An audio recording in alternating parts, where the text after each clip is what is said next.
하나님의 오늘 우리에게 주신 말씀은 여호수아 6장 1절에서 14절까지의 말씀입니다. 여호수아 6장 1절에서 14절까지의 말씀을 제가 봉독해 올리겠습니다. 이스라엘 자손들로 말미암아 여리고는 굳게 닫혔고 출입하는 자가 없더라. 여호와께서 여호수아에게 이르시되 보라, 내가 여리고와 그 왕과 용사들을 내 손에 넘겨 주었으니 너희 모든 군사는 그 성을 둘러 성 주위를 매일 한 번씩 돌되 엿새 동안을 그리하라. 제사장 7은 7 양각 나팔을 잡고 언약궤 앞에서 나아갈 것이요 7째 날에는 그 성을 7번 돌며 그 제사장들은 나팔을 불 것이며 제사장들이 양각 나팔을 길게 불어 그 나팔 소리가 너희에게 들릴 때에는 백성은 다 큰 소리로 외쳐 부를 것이라. 그리하면 그 성벽이 무너져 내리리니 백성은 각기 앞으로 올라갈지니라 하시매, 눈의 아들 여호수아가 제사장들을 불러 그들에게 이르되 너희는 언약궤를 메고 제사장 7은 양각 나팔을 7을 잡고 여호와의 궤 앞에서 나아가라 하고, 또 백성에게 이르되 나아가서 그 성을 돌되 무장한 자들이 여호와의 궤 앞에서 나아갈지니라 하니라. 여호수아가 백성에게 이르기를 마침에 제사장 7은 양각 나팔 7을 잡고 여호와 앞에서 나아가며 나팔을 불고 여호와의 언약궤는 그 뒤를 따르며 그 무장한 자들은 나팔 부는 제사장들 앞에서 행진하며 후군은 궤 뒤를 따르고 제사장들은 나팔을 불며 행진하더라. 여호수아가 백성에게 명령하여 이르되 너희는 외치지 말며 너희 음성을 들리게 하지 말며 너희 입에서 아무 말도 내지 말라. 그리하다가 내가 너희에게 명령하여 외치라 하는 날에 외칠지니라 하고 여호와의 궤가 그 성을 한 번 돌게 하고 그들이 진영으로 들어와서 진영에서 자니라. 또 여호수아가 아침에 일찍이 일어나니 제사장들이 여호와의 궤를 메고 제사장 7은 양각 나팔 7을 잡고 여호와의 궤 앞에서 계속 행진하며 나팔을 불고 무장한 자들은 그 앞에 행진하며 후군은 여호와의 궤의 뒤를 따르고 제사장들은 나팔을 불며 행진하니라. 그 둘째 날에도 그 성을 한 번 돌고 진영으로 돌아오니라. 엿새 동안을 이같이 행하니라. 아멘. 네, 언약궤를 중심에 둔 믿음의 행진, 언약궤를 중심에 둔 믿음의 행진이라는 제목을 가지고 말씀을 나누도록 하겠습니다. 네, 요단강을 건넌 이제 여호수아와 이스라엘 백성들이요, 할례를 마치고 또 여호와의 유월절을 지키고 나서 하나님의 관계를 바르게 정립했습니다. 또 하나님의 군대 장관이 함께 하셔서 이미 전쟁의 승리를 이스라엘에게 주었습니다. 그 확신을 갖게 만들었습니다. 이제 가나안의 첫 관문인 여리고성 정복에 돌입하게 됩니다. 그런데 예상대로 여리고성은 굳게 문을 닫았습니다. 외부의 출입을 철저히 차단했습니다. 이 여리고성에 대해서 한번 살펴보겠는데요. 이 여리고성은요, 요단강을 건너면 바로 앞에 있는 성입니다. 그리고 가나안 땅에서 아주 중심적인 역할을 하고 있는 성이라고 할 수 있어요.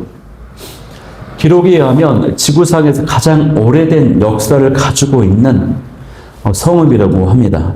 비옥한 평화와 오아시스를 가지고 있어서 또 교역로의 중요한 거점이었다고 합니다. 그런데 그 성은 높은 위치에 있습니다. 해발 200m라고 하는 높은 지역에 지어졌고 성벽은 이중으로 둘러싸여져 있습니다. 그 두께는 심지어 마차가 지나갈 정도의 두께였다고 합니다. 그런 성읍이 이제 비탈진 곳에, 높은 곳이면서 비탈진 곳에 성벽이 둘러쳐져 있어요. 이중으로. 그래서 이 성을 무너뜨리는 것은 굉장히 어려운 일입니다.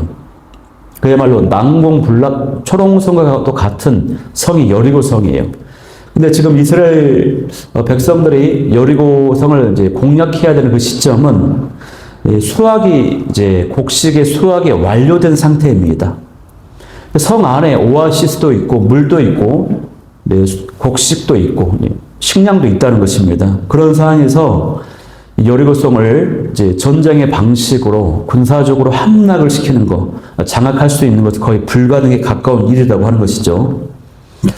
또한 이 가나안 땅은요, 북부 동맹과 남부 동맹으로 나뉘어져 있다고 해요. 그런데 이 북부 동맹군과 남부의 이제 고대 국가가 연합해서 이스라엘을 공격하면은 이스라엘 입장에서는 정말 당해낼 재간이 없습니다. 굉장히 힘들어지는 것입니다. 그래서 남부 동맹의 핵심이라고 할 수 있는, 중추라고 할 수 있는 이 여리고성을 먼저 장악해야 되는 것입니다. 그게 필요했던 것이에요. 그래서 이걸 꼭 성공해야 되는 것인데 이 성벽이 무너뜨리기가 정말 쉽지 않은 상황이라고 하는 것입니다. 그런 상황 가운데 오늘 1절 말씀에 보면은 이스라엘 백성들 때문에 여리고성의 문이 굳게 닫혔고 출입하는 자가 없었다라고 기록되어 있습니다. 성은 원래 드나드는 사람들이 있어야 되는데 문이 굳게 닫혔다라고 하는 거. 그러니까 난공불락과 같은 초롱성과 같은 여리고성의 주민들이 이스라엘 백성들 때문에 굉장히 두려워하고 있었다라고 하는 것입니다. 불안에 떨고 있었다라고 하는 것을 보여주는 대목이에요. 사실 이스라엘 백성들 입장에서는 어떻게 초롱성과 같은 여리고성을 함락시킬까 공략할까라고 고민하고 염려하고 있는데 정작 여리고 주민들은 불안과 두려움에 떨고 있었다라고 하는 사실이에요, 여러분. 이들 왜 겁을 먹었습니까? 하나님께서 이스라엘과 함께하고 있다라고 하는 사실을 알았어요. 그 하나님은 어떤 하나님이었다고요? 홍해 바다를 건너가게, 홍해 바다를 갈라버리시고 여리고 요단강물을 또 갈라서 건너가게 하시고 놀라운 하나님, 능력의 하나님, 그 하나님이 함께하신 백성이었기 때문에 두려워하고 있었다라고 하는 사실이에요. 여러분, 우리가요 하나님 편에 서 있기만 해도 우리를 힘들게 하고 대적하는 무리들이 무서워 떨 수 있다라고 하는 것이에요. 우리가 하나님 편에, 하나님 말씀에 따라 인도함 받기만 하면 사단 마귀와 또 죄의 어떤 유혹과 또 세상의 이런 어떤 대적들과 이런 모든 것들이 우리가 감당할 수 없다라고 하는 사실입니다. 그래서 하나님께서 2절 말씀에서 어떻게 기록되어 있습니까? 하나님께서 여호수아에게 이르시되 보라, 여리고와 그 왕과 용사들 내 손에 넘겨주었다라고 말씀하고 있어요. 내게 넘겨주었다. 이미 이기게 하셨다라고 하는 것입니다. 승리는 이미 확실히 보장되었다라고 말씀하고 있습니다, 여러분. 그래서 여리고 성과의 전투는요, 이미 이겨놓고 하는 싸움인 것입니다. 승리가 보장된 싸움이라고 하는 것이에요. 마찬가지로 저와 여러분도 이 땅을 살아갈 때에 우리가 예수 그리스도 안에 있으면요, 우리의 승리, 우리의 구원이 이미 보장되어 있다고 하는 사실입니다. 이것이 바로 복음입니다. 주님 붙잡고 있으면 우리가 승리할 수 있기 때문에 그 승리를 확신하며 담대하게 나아가는 자 여러분이 될 수 있기를 소망합니다. 그러면 이 난공불락 여리고성을 어떻게 공략할 수가 있습니까? 인간의 지혜로, 군사적 전략으로는 할 수가 없어요. 오직 하나님의 지혜와 전략으로만 무너뜨릴 수가 있습니다. 하나님이 주신 전략은요, 어떤 전략이었어요? 이스라엘 군사들이 매일 한 번씩 여리고성 주위를 돌라는 것입니다. 6일 동안, 엿새 동안, 하루에 한 번씩 한 바퀴를 돌고 6일 동안 그렇게 하라. 돌고 나면 진영에 들어와라 라고 하는 것입니다. 그런데 이 돌 때에 제사장들, 7제사장들의 7개의 양각 나팔을 잡고 불면서 언약궤 앞에서 나아가라. 그리고 가장 맨 앞에는 무장한 군사들이 따르고 그 뒤에 또 무장한 군사들이 따르고 그렇게 행진하라. 여리고성을 주위를 돌라라고 지시하셨습니다, 여러분. 그리고 7째 날이 되는 날에는 한 바퀴가 아니라 7바퀴를 돌고요. 그 다음에 양각 나팔을 길게 불면 나팔 소리로 사인을 주면은 백성들 전체가 크게 외치라는 것입니다, 여러분. 우리가 여기서 이제 헷갈리면 안 되는 게 이제 성 주변을 도는 사람들은 전체 백성이 돈 곳은 아니고 제사장들과 이제 무장한 군사들이 이제 성 주위를 돌고 나머지 백성들은 이제 그 주변에 있는 장막에 거하고 있었던 것입니다. 진영 안에 있었어요. 그러면 그 외치라고 했을 때 무엇이라고 외쳤을까요? 정확하게 기록되어진 않았지만 유대의 전통에서는 16절에 나온 기록대로 여호와께서 이 성을 우리에게 주셨다라고 아마 외쳤을 것이다라고 봅니다. 근데 이런 어떤 전략이 이제 하나님께서 주신 전략이었어요. 군사 전략. 우리 생각에는 굉장히 희한하고 좀 상식적이지 않죠. 우리 생각에는 어떻습니까? 하나님께서 무기를 만들어서 뭐 벽을 뚫어라, 공성전을 펼쳐라, 이런 또 전략과 전술을 알려주셔야 되는데 나팔을 불면서 하루에 한 바퀴 도는 거예요. 그리고 일곱째 날에는 7바퀴 도는 거예요. 마지막에 사인 주면은 크게 외치는 것입니다. 이 성을 우리에게 주셨다라고 외치는 것입니다. 모든 백성이. 이게 하나님의 전략이었습니다.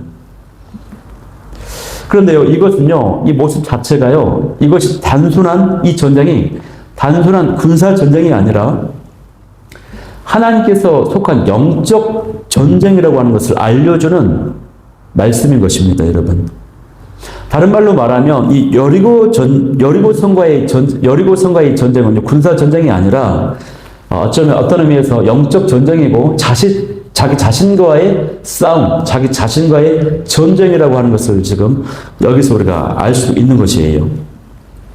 조금 더 그 이유를 살펴보자면 먼저 양각 나팔을 앞세로가 했는데 이 양각 나팔은 군사 도구가 아닙니다. 전쟁할 때 쓰는 것이 아니라 예배를 드릴 때 하나님을 찬양할 때 쓰는 것이 양각 나팔이에요. 법궤는 또 하나님의 임재 또 말씀을 상징하지 않습니까? 요단강을 가르게 했던 것처럼 법궤가 그 중심에 있었습니다. 이 행전할 때도 법궤가 그 중심에 있어요. 앞에는 양각 나팔, 찬양, 예배입니다. 예배. 이런 예배자의 모습을 보여주고 있거든요. 우리의 상식과 이해로 이 전략이 이해가 되지 않습니다. 순종하기 쉽지 않아요. 그러나 믿음으로 또 말씀에 순종해야 되는 것입니다. 그래서 예배자를 서야 되고 또 우리가 믿음으로 나아가야 되고 순종해야 되고 이것이 그렇기 때문에 그런 의미에서 영적 전쟁이라고 하는 것이에요. 예배소서 6장 12절에 보면 이런 기록이 있습니다. 우리의 싸움은 혈과 육에 대한 싸움이 아니라고 말씀했습니다. 우리의 삶의 많은 영역이요, 정말 많은 갈등과 싸움, 전쟁 가운데 있습니다. 어떻습니까? 진리와 비진리의 싸움이 있어요. 참 주인과 우상과의 싸움이 있습니다. 또 어떻습니까? 참된 예배와 거짓 예배의 싸움이 있습니다. 또 세상의 가치관이 그렇고 문화가 그렇고 다양한 사상과 철학이 다 그래요.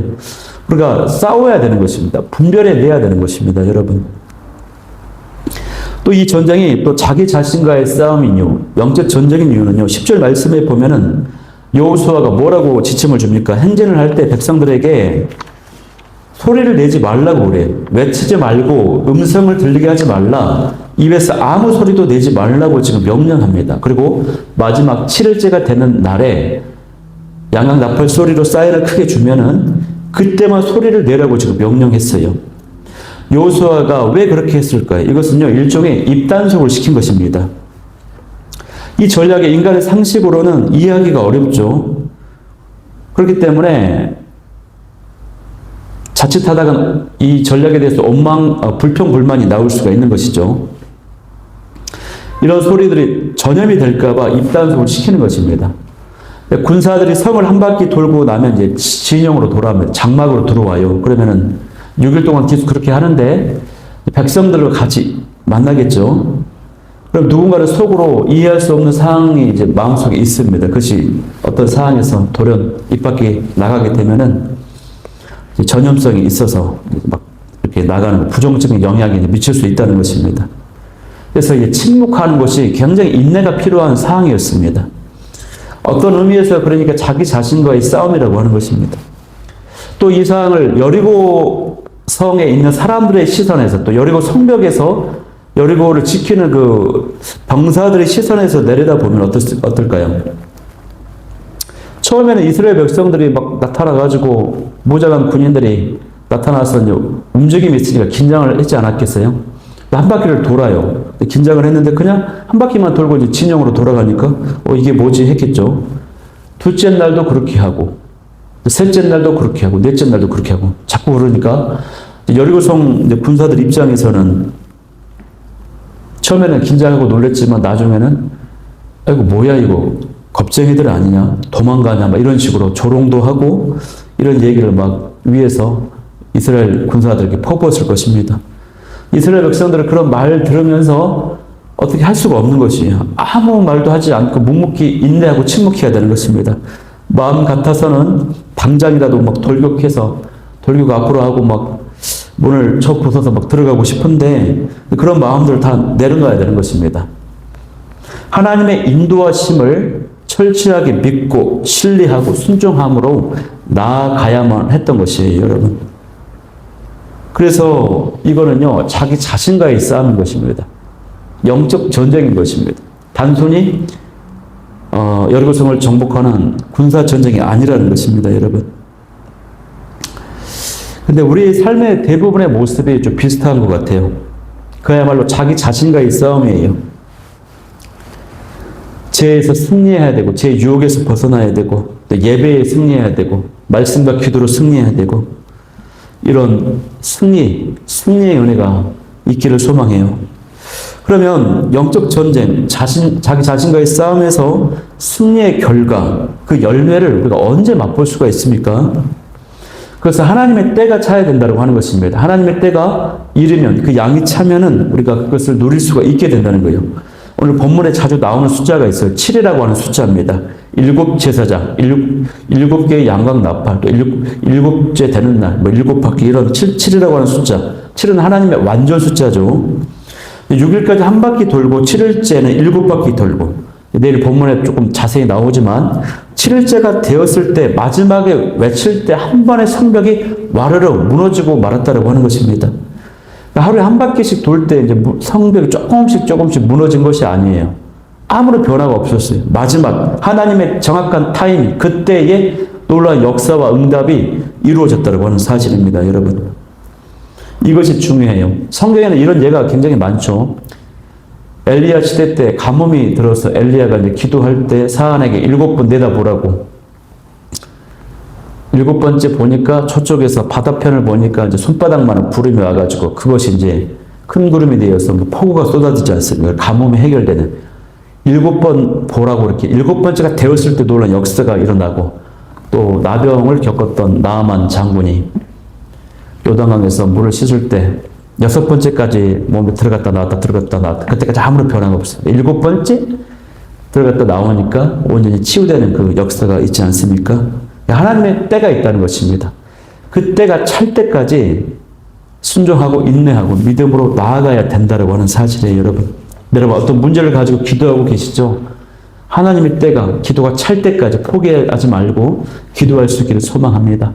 여러분, 말씀이 아직 안 열리십니까? 말씀이 열릴 때까지, 하나님의 때가 양이 찰 때까지 말씀을 열심히 볼 수 있기를 소망합니다.